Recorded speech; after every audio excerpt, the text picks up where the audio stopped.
Welcome to Ishmik Secondary School inaugural recording of our coffee walk. Hello, I'm Sarah Schnack, and I work in the Achievement Centre, which is the new home of the Ishmik Gifted and Talented Education, or GATE program. Our goal is to work with the teachers on differentiation strategies within the classroom and support enrichment and extension opportunities beyond the classroom.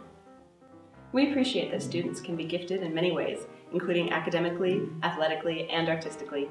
We strive to offer opportunities for students to stretch their gifts in many areas.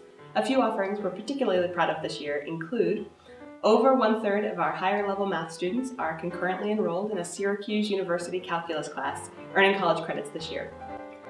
25 students are participating in the Term 3 Creative Writing Club ASA. Our gifted artists and musicians have numerous opportunities throughout the year to participate in band, theatrical performances, and art shows. And finally, Ishmik is thrilled to announce that we will be hosting the first regional World Scholars Cup tournament in Vietnam.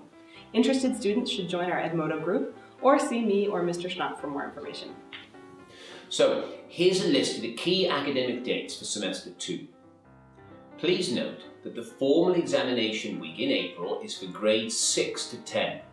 The rationale for this is to give all our students practice in this type of assessment, something we have not always offered in the past.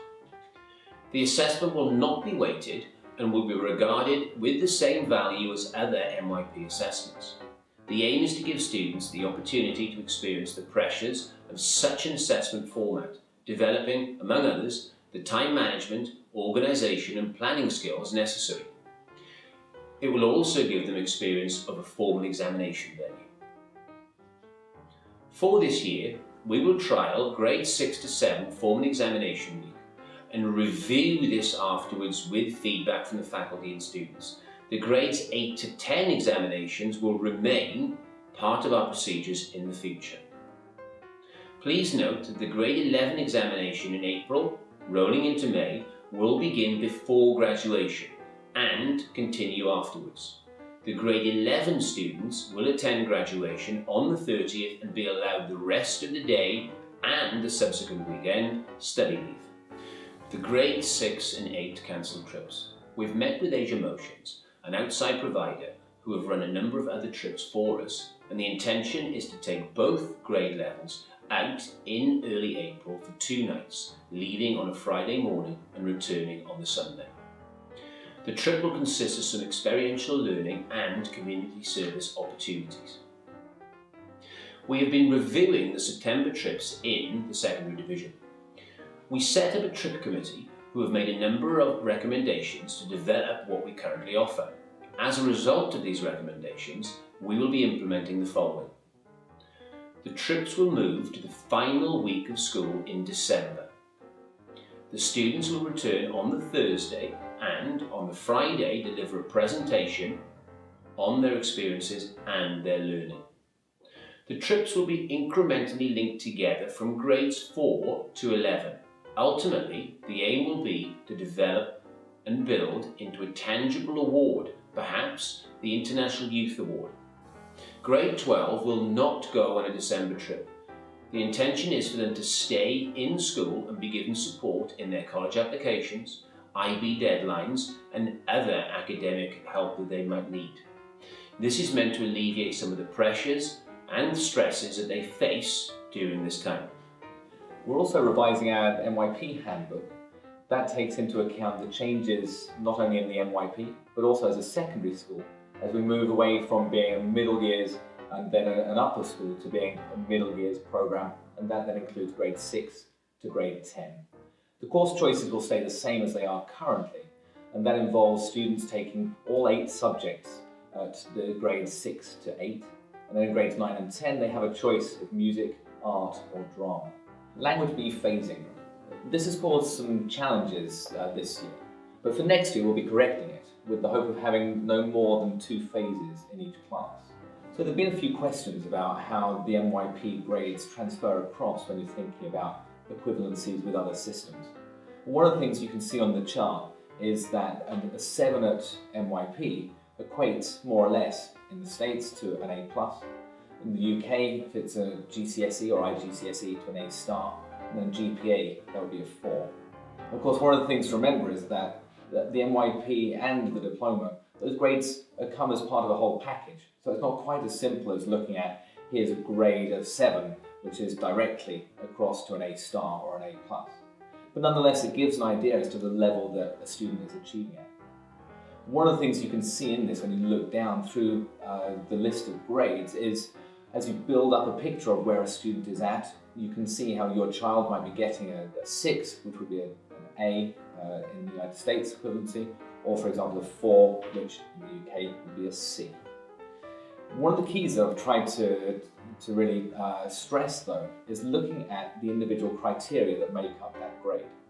Because each of these grades is made up of separate criteria. And one of the things that students really to think about how they can achieve is looking at each of the individual criteria, looking at the objectives, and looking at the highest level where they're really aiming towards. And when you sit down and speak to your kids about the grades that they've got, I think it's really important to look at those different criteria and to discuss the way that those criteria lead in the end to these overall grades out of 7. Now, particularly when you're looking at diploma level, those grades of course add up to as a total of 45 when they've got all of the subject areas and the diploma core. And again, it then doesn't transfer directly across to an A star or an A plus. But it is important to get, at least for you, an image of where your child is achieving at. I hope that clarifies it a little bit, but I hope also that you look at the criteria grades and that you discuss reports and pieces of work, not just looking at a final number. Thank you. The courses that will be made available for grades 11 and 12 in the IB Diploma Programme next year will be detailed in the DP Course Selection Guide, which will be made available in February. The course selection guide will be both as a hard copy and as a downloadable PDF on the school website. Shortly after the TET holiday, there will be a course selection process for the IB Diploma Programme that will take place over about 4 weeks. It begins on Thursday, the 20th of February, with a parent information evening. At this event, parents and prospective diploma students can learn about the structure of the IB Diploma Programme, the courses available, and also have the opportunity to speak to individual teachers. Following this evening, there will be a further week of information and opportunities for grade 10 students to ask questions about subjects they are interested in pursuing.